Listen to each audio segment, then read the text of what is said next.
Partner भाग 3. एके दिवशी गौरी ऑफिस सुटल्यानंतर भाऊसाहेबांच्या ऑफिसमध्ये आली.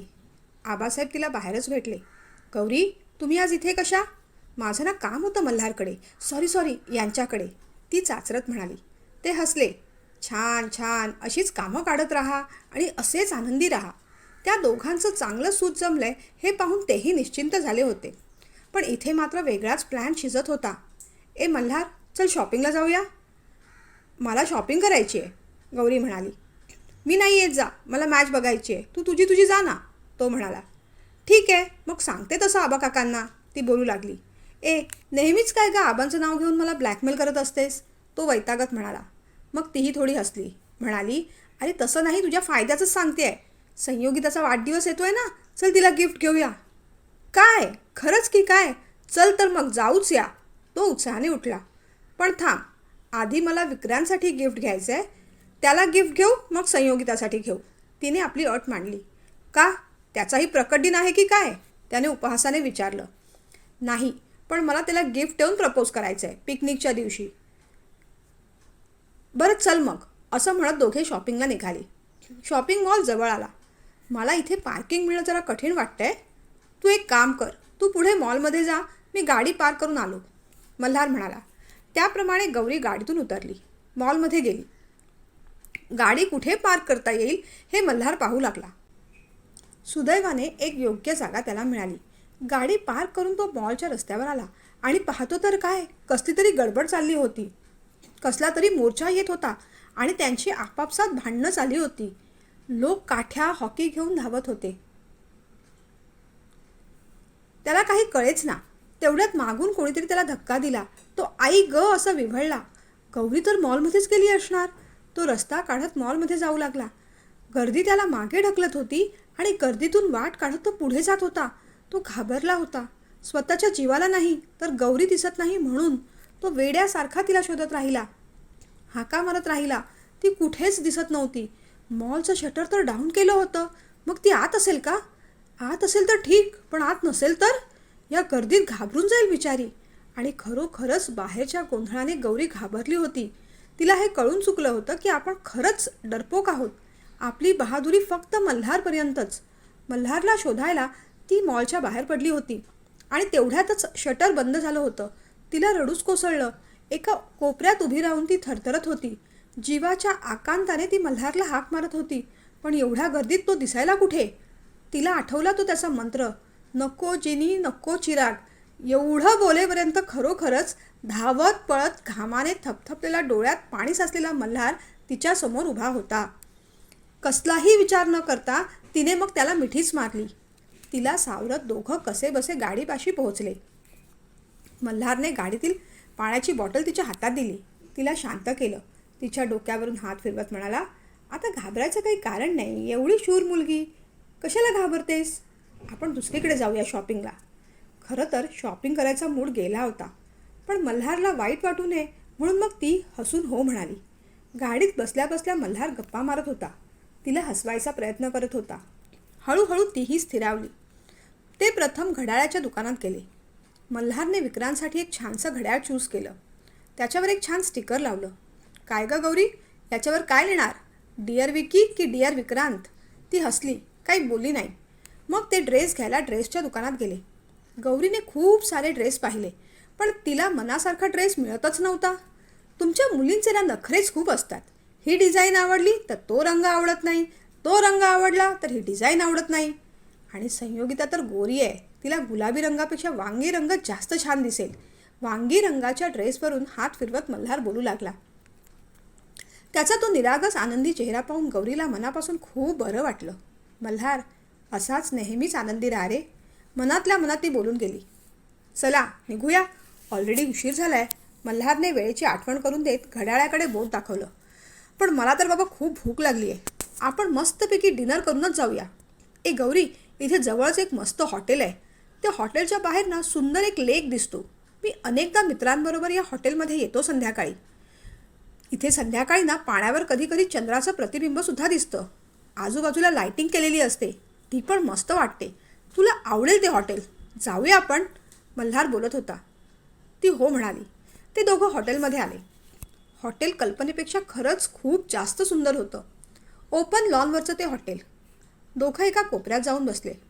थंडगार हवेची झुळूक मनाला प्रसन्न करून जात होती. मंद धुंद हलक्या आवाजात गाणी लावली होती. डाव्या बाजूला एक सुंदर तळं होतं.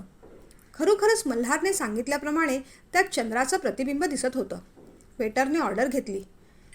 कॅन्डल लाईट डिनर करणार ना सर? मल्हारने हो असं सांगितलं. कितीतरी वेळ मल्हार जोक सांगून तिला हसवत होता, पण तिला मात्र शांतच राहावं असं वाटत होतं. मघाच्या प्रसंगाने बऱ्याच गोष्टींची जाणीव तिला झाली होती. विषय बदलत गौरीने संयोगिताबद्दल बोलायला सुरुवात केली. मल्हार, पिकनिकच्या दिवशीच बर्थडे आहे संयोगिताचा, तिने माहिती पुरवली. काय म्हणतेस? मग त्या दिवशी संध्याकाळी तिला भेटीन, गिफ्ट देईन आणि तिला चालणार असेल तर घरपर्यंत ड्रॉपसुद्धा करीन, मल्हार म्हणाला. हो, पण मी नाही येणार ना तुझ्यासोबत, मला विक्रांत येईल ड्रॉप करायला, ती हसत म्हणाली. हो हो, मग काय मजा आहे बुवा एका मुलीची. पिकनिक काय, प्रपोज काय, मग लग्न काय, तिला चिडवत चिडवत मल्हार म्हणाला. गप रे, उगीच चिडवाचिडवी नको करूस, तुलाही बोलवीन की लग्नाला. नवरा नवरीची पंगत वाढायला आपला माणूस हवाच ना, येशील ना? का माहीत का, पण गौरी हळवी झाली आणि मल्हारही शांत झाला. काहीच बोलला नाही. गौरीने पुढे विषय बदलला. बरं, कसं काय करणार आहेस तू पुढे? संयोगिता तर म्हणते घरी मागणी घालायला या. पुढचं पुढे बघू ग. सध्या उद्या तू विक्रांतला प्रपोज तर कर. एकदा तुमचं जमलं की मी माझं बघीन काय करायचं ते, मल्हार बेफिकीरपणे म्हणाला. मल्हार, पण मी विक्रांतची लग्न ठरवलं तर आबा काका दुःखी होतील ना रे? ती थोडीशी हळवी झाली. नाही ग, तसं काय होणार नाही, मी घेईन सांभाळून, मी सगळं माझ्यावर घेईन, तू बिंदास पुढे हो. आणि खरं सांगू Gauri, you really deserve Vikrant. त्याच्या इतक्या समंजस वागण्याची तिला अजिबातच सवय नव्हती. मल्हार खरंच समंजसपणे वागत होता. तो हळवा झाला होता. काही झालं तरी गौरी त्याच्या बालपणाची मैत्रीण होती. कितीतरी वेळा तिच्यासाठी तो इतर मित्रमैत्रिणींशी भांडला होता. तुझं माझं जमेना आणि तुझ्या वाचून करमेना, अशीच गत होती त्यांची. पण आज ती तिच्या आयुष्याचा सगळ्यात महत्त्वाचा निर्णय घेत होती. काहीही झालं तरी आपण गौरीच्या पाठी खंबीर उभं राहायचं असं मल्हारने ठरवलं होतं. गौरीसुद्धा मल्हारच्या दोन बाजू अनुभवत होती.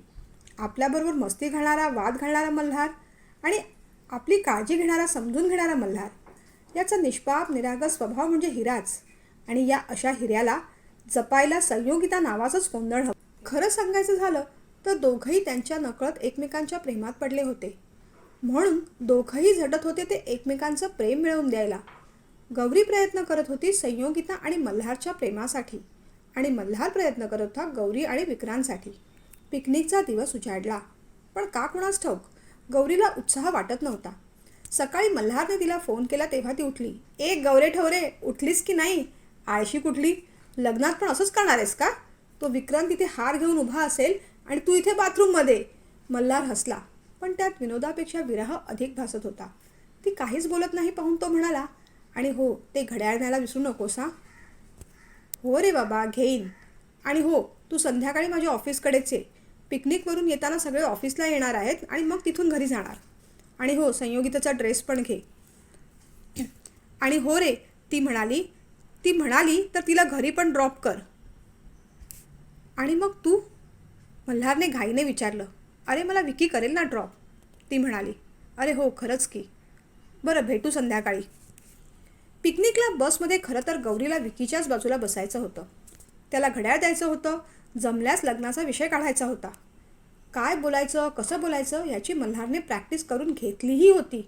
पण तरीही तिला जड वाटत होतं. ती विकीची वाट पाहू लागली, पण तो मुलींच्या घोळक्यात अडकला होता.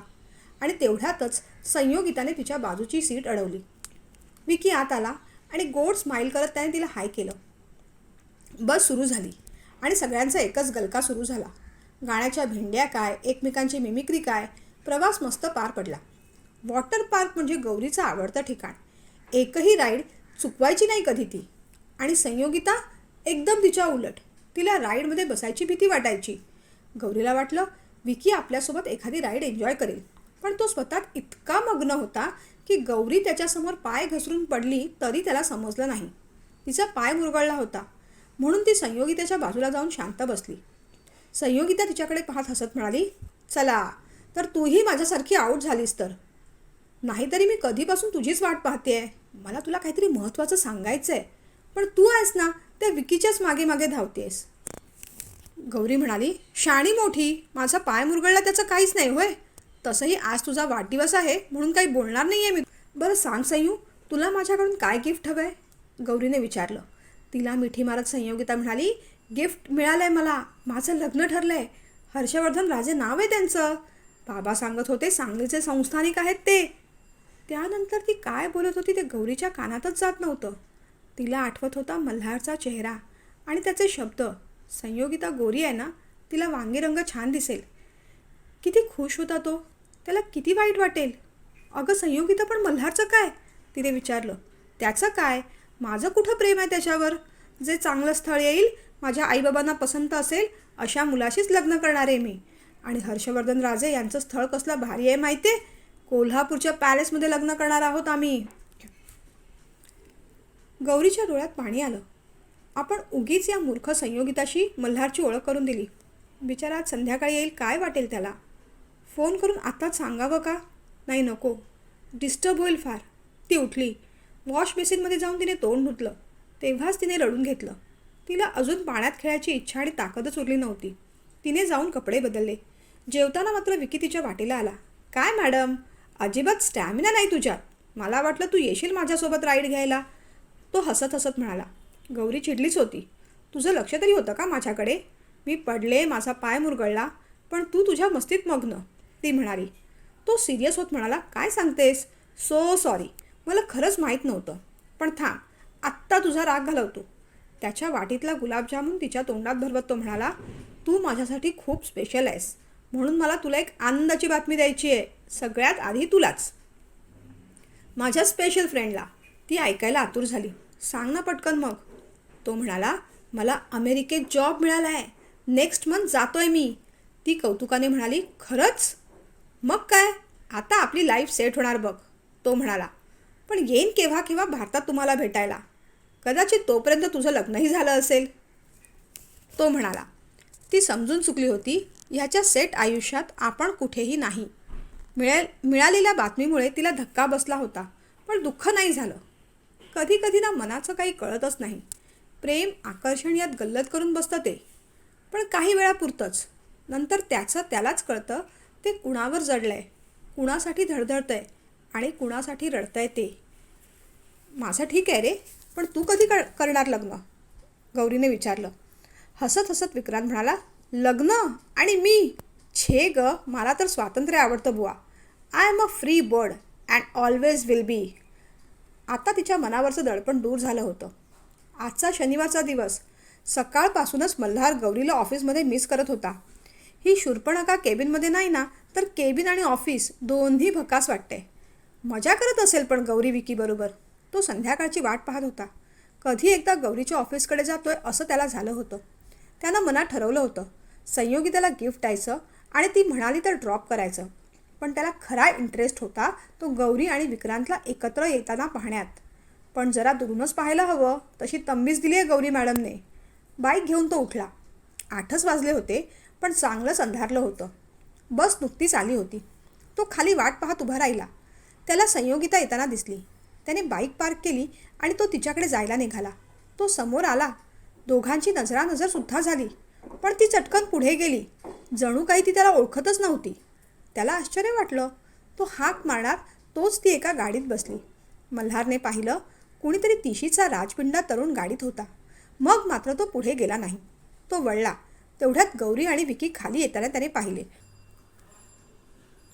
आपल्याला इथे पाहिलं तर गौरी चिडेल म्हणून तो पटकन आडोशाला उभा राहिला. विकी, ड्रॉप करशील मला? गौरीने विचारलं. विकीने घड्याळाकडे पाहिलं. तुला ड्रॉप करायला नक्कीच आवडलं असतं मला, पण एका मित्राकडे काम आहे गं माझं. तू जा ना ऑटोने. ही बघ आलीच ऑटो. एका ऑटोवाल्याला थांबवत तो भरकन निघून गेला. मल्हारला काही राहावे ना. तो पुढे येणार तोच तो ऑटोवाला तिच्याशी काहीतरी बोलू लागला. गौरी त्या ऑटोत बसली नाही. ती झप झप पुढे जात होती आणि हा ऑटोवाला तिचा पाठलाग करत होता. गौरी खूप घाबरली. रस्ता तसा सामसूम होता, त्यात अंधार. ती फोन चाचपू लागली. तिने चालायचा वेग वाढवला. तसा रिक्षावाला तिच्या मागे मागे जात होता. काहीतरी कमेंट पास करत होता. तिला घाबरून रडूच फुटलं. तिला मल्हारची खूप आठवण झाली. तिच्याही नकळत ती बोलून गेली, नको चिनी नको चिराग, नकोच कोणता चमत्कार, माझ्यासमोर येऊ दे फक्त माझा मल्हार. असं बोलता बोलता ती एका व्यक्तीला आदळली. तिने वर पाहिलं, खुद्द मल्हार तिच्या समोर उभा होता. म्हणतात ना, प्रार्थनेत शक्ती असते. देवाने तिची प्रार्थना ऐकली होती. मल्हार पुढे आला. त्याने ऑटोवाल्याला एक सणसणीत थप्पड ठेवून दिली. ऑटोवाला ते सगळं पाहून पसार झाला. गौरी चटकन पुढे झाली आणि सरळ मल्हारच्या मिठीत शिरली. ती खूप रडतच होती. मल्हार तिला घेऊन बाईकपाशी आला. तिला पाणी दिलं. शांत झाल्यावर तिला आठवलं. ती गंभीर आवाजात म्हणाली, मल्हार, संयोगिता. ती पुढचं बोलू शकलीच नाही. गेली तिच्या मार्गाने, तो शांतपणे हसत म्हणाला. पण विकीचा काय? तोही गेला त्याच्या मार्गाने. त्याला अमेरिकेत नोकरी मिळाली. ती बोलू लागली. तिच्या चेहऱ्यावर कसलाही ताण नव्हता. पण गौरी, तुझं तर त्याच्यावर प्रेम. त्याचं वाक्य पूर्ण व्हायच्या आधीच तिने एकदा त्याला मिठी मारली. यावेळेस कायमचीच. मल्हार, मला फक्त तू हवायस रे, दुसरं कुणीही नको. तिच्या डोक्यावरून हात फिरवत तो म्हणाला, मला तरी संयोगिता कुठे हवी आहे गं? मी तर तुझ्यासाठीच इथे आलो आहे. पण आता हा ड्रेस आणि घड्याळ काय करायचं? तिने विचारलं. ठेव आयुष्यभर आठवण म्हणून. यांनीच तर आपल्याला आपल्या प्रेमाची जाणीव करून दिली आहे. तो हसत म्हणाला. चला चला घरी जाऊया, नाहीतर आमचे तीर्थरूप म्हणतील, काय मल्हारराव, अजून रात्र झाली नाही वाटत तुमची. कसली कसली म्हणून जाण नाही.